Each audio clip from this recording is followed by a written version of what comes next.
पिछले कुछ समय में स्ट्रिंग ने रेड बुल जैसी बड़ी कंपनी को पीछे छोड़कर पूरी की पूरी एनर्जी ड्रिंक मार्केट में को कैप्चर कर लिया है। आखिरकार ये हुआ तो हुआ कैसे? न केवल इंडिया में बल्कि पाकिस्तान और नेपाल के लोगों को भी ये ड्रिंक बहुत ज़्यादा पसंद आ रही है। अब हम बात करते हैं इस ड्रिंक के सक्सेस होने के कहानी के बारे में कि कैसे एक भारतीय कंपनी ने वो कर दिखाया जो बड़ी बड़ी विदेशी कंपनियां भी नहीं कर सकी। दोस्तों, ये बात है 2016 की, जब पेप्सिको ने इस ड्रिंक को इंडिया में लॉन्च किया, पर ये ड्रिंक सक्सेस नहीं हो सकी और तभी 2017 में इस ड्रिंक के प्रोडक्शन का सारा काम दे दिया गया वरुण बेवरेजेस को, जो कि एक भारतीय कंपनी है।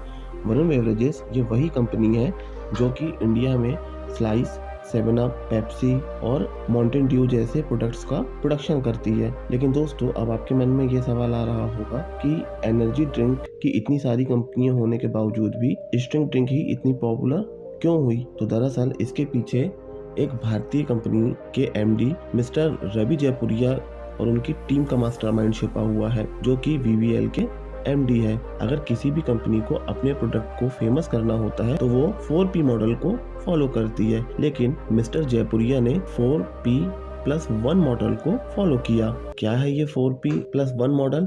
चलिए, तो अगर हम बात करें 4P मॉडल की, तो यहाँ फर्स्ट P है product, second place, third price, fourth promotion और फिफ्थ वो है डिस्ट्रीब्यूशन।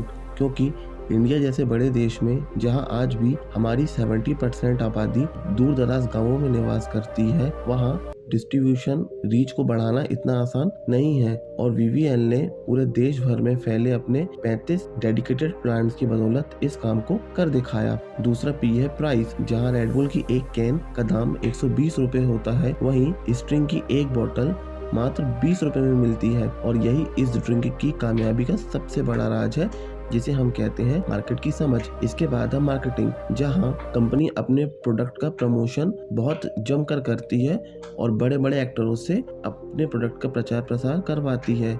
जैसे अगर हम बात करें स्ट्रिंग की मार्केटिंग की, हम सबके चहेते अक्षय कुमार इस ड्रिंक की प्रमोशन करते हैं और पाकिस्तान में कुछ क्रिकेटर भी इस प्रोडक्ट की प्रमोशन करते हैं। जो कंपनी इन नियमों को पालन करती है, उसका प्रोडक्ट कुछ ही समय में मार्केट में सबसे ज्यादा पॉपुलर हो जाता है। वीवीएल पेप्सिको के लिए पिछले 30 सालों से प्रोडक्शन कर रही है, जिसकी वजह से उन्हें बेवरेजेस मार्केट की अच्छी समझ है और इसी वजह से मात्र कुछ ही सालों के अंदर इस ड्रिंक ने न केवल इंडिया में बल्कि इंडिया के बाहर कई देशों में अपनी पकड़ बना ली है। और आपको बता दें कि इसी वजह से अपने लॉन्च के बाद ये ड्रिंक हर साल भी 30% से भी ज्यादा की ग्रोथ दिखा रही है। चलिए, तो फाइनली बात कर लेते हैं इस ड्रिंक से जुड़े हुए विवादों की। तो इसमें कोई शक नहीं है, इस ड्रिंक में कैफीन और शुगर की बहुत ज्यादा मात्रा होती है, जिस वजह से एक सीमा से ज्यादा इसका प्रयोग करना शरीर के लिए बहुत ज्यादा हानिकारक होता है। तो आप इसके बहुत ज्यादा इस्तेमाल से बचें और अपनी सेहत का ध्यान रखें।